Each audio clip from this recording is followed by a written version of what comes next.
You think more money will make you free. And honestly, that makes sense. Because when you are under pressure, money starts to look like the answer to almost everything. If you made more, you could finally breathe a little. You could stop looking at your bank account with that tight feeling in your chest. You could handle a bad month without feeling like your whole life is about to fall apart. So you chase a higher income, a better job, a raise, a business that grows. A number that used to feel far away, and when it finally starts happening, it feels like proof that life is moving in the right direction. But then something strange can happen. You make more money. And somehow, you do not feel as free as you thought you would. The pressure changes shape, but it does not disappear. Your life may look better from the outside, but inside, you still feel like you cannot slow down, cannot step back, and cannot afford to lose momentum. That is the part most people do not expect. Because the dream is simple: more money, more freedom. But in real life, more money does not automatically create freedom. Sometimes it creates a more expensive life that needs you to keep running. And that is where the income trap begins. The income trap is not about making too much money. It is about what happens after the money arrives. For many people, the moment income goes up, life quietly expands around it. The paycheck gets bigger, but so does the life that depends on that paycheck. This is the part most people miss. Your income grows, but your margin does not. You may have more money coming in, but not more space, more peace, or more control. The extra money enters your life, and almost immediately it finds a place to go. Most of the time, it happens quietly. A little more comfort, a better version of something you already had, a few upgrades that feel reasonable because you are earning more now. But if every new dollar becomes part of a more expensive lifestyle, then your income is not creating freedom. It is only supporting a bigger version of your current life. That is why you can make more money than ever before and still feel trapped. Because the problem is not only how much you earn, the problem is how much of your income is already spoken for before you even get to use it. When your income grows but your obligations grow with it, you do not build margin. You build pressure. And without margin, a higher income can still feel like survival. More money comes in, but instead of giving you room to breathe, it becomes the fuel required to keep a more expensive life standing. The dangerous part is that the upgrade does not feel like a mistake. It feels like catching up. After years of pressure, you are not just buying nicer things. You are trying to repair the feeling of being behind. You are trying to prove to yourself that the work was worth it, that the stress meant something, that your life is finally moving forward. So the new spending does not feel careless, it feels earned. A better car can feel like proof that you are no longer stuck. A nicer place can feel like proof that your life is improving. Better food, better clothes, better experiences, and more comfort can feel like a reasonable reward after years of choosing the cheaper option. And this is why the trap is so easy to justify. You are not thinking, I want to make my life harder. You are thinking, I finally deserve to live better. And maybe you do. The problem begins when the better version of your life becomes the only version you can emotionally accept. Because once your mind gets used to the upgrade, it stops feeling like a reward and starts feeling normal. Then going back feels like failure, cutting back feels like losing progress, and the lifestyle that once made you feel proud can slowly become something you are afraid to lose. And this is how the trap starts showing up in real life, not as one huge mistake, as a new monthly payment here, a higher bill there, and a few better choices that slowly become part of your normal life. Your old car starts feeling unreliable, so the better car payment feels practical. Your apartment starts feeling too small, so higher rent feels like the next step. You stop choosing the cheapest restaurant because now you can afford something better. Your grocery bill goes up because you are no longer buying only what is necessary. You are buying what feels healthier, easier, faster, or more comfortable.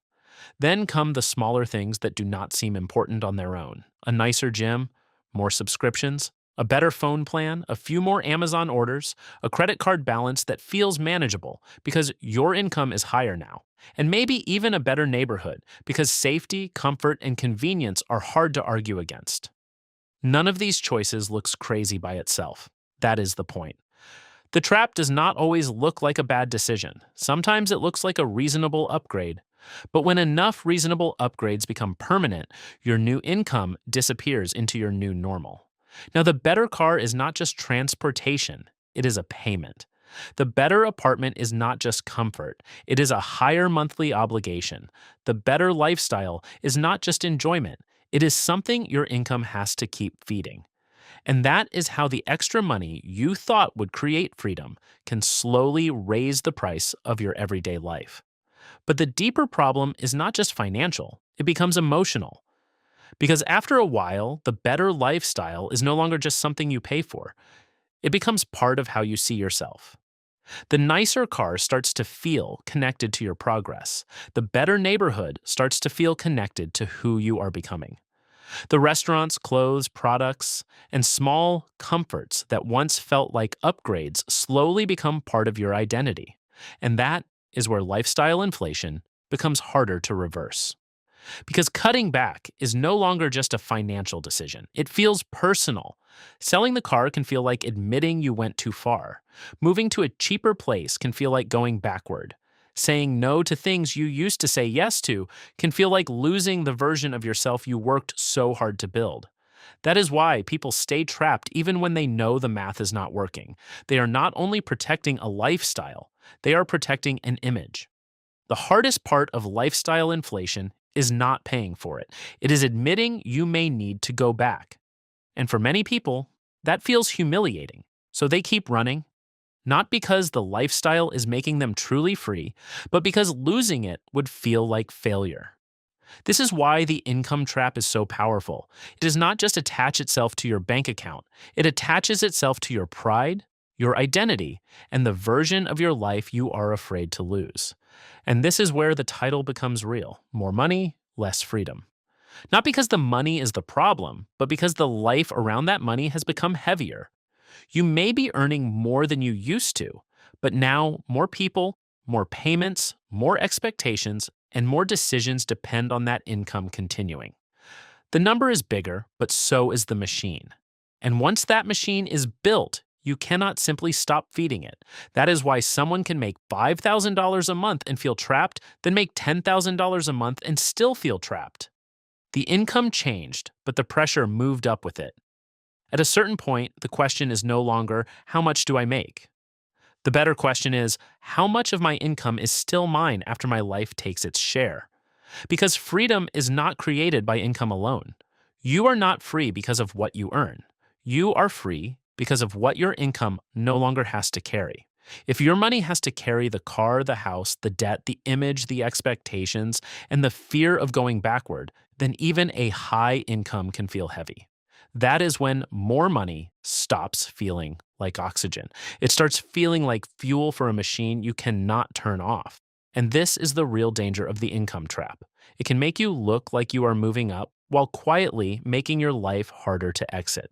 So the solution is not to make less money, and it is not to punish yourself for wanting a better life. The solution is to give new money a different job, because most people let extra income walk straight into lifestyle. It arrives, and before it has a chance to protect them, it becomes part of what they now have to maintain. But new money should buy breathing room before it buys a better lifestyle. That means when your income increases, the first question should not be, what can I upgrade now? The better question is, what pressure can this money remove from my life? Maybe it pays down the debt that keeps following you every month. Maybe it builds the emergency fund that makes a bad week less terrifying. Maybe it goes into investments before your lifestyle has a chance to absorb it. Maybe it helps you become less dependent on one job, one client, one business, or one paycheck. That is how money starts creating freedom. Not by making your life look bigger, but by making your life harder to shake. You can still enjoy progress. You can still improve your life. The point is not to live small forever. The point is order. If every raise first becomes comfort, your lifestyle grows before your freedom does. But if new money first creates margin, lowers pressure, and gives you more options, then the upgrade is no longer a trap. It becomes a choice. And that is the difference. A trapped person upgrades because the money is there. A free person upgrades because the foundation is ready. So when more money comes in, do not rush to prove that your life has changed. Let the money create space first. Let it reduce what controls you. Let it buy time, options, and the ability to say no. Because the real purpose of a higher income is not just to afford more, it is to need less from every dollar you earn. So the real question is not whether you should want more money. You should. More money can protect you. It can open doors. It can give you choices that were not available before, but only if you use it to reduce pressure instead of creating a more expensive version of the same pressure. Because more money is not the problem. The problem is when more money becomes more life to maintain. Another payment, another expectation, another standard you feel forced to keep. Another version of yourself that looks successful but has less room to breathe. That is the income trap. It convinces you that the next level will finally make you free, while quietly teaching your life to depend on the next level. And if you are not careful, you do not escape the pressure. You simply upgrade it. So when your income grows, do not only ask what you can afford now, ask what this money can remove from your life. Can it remove debt? Can it remove fear? Can it remove pressure? Can it give you more time, more options, and more control over your decisions? Because the goal is not just to make more money. The goal is to become less controlled by money. More income can make your life better, but only margin can make your life freer. So before you use new money to prove that you are doing better, use it to make sure your life is actually becoming lighter.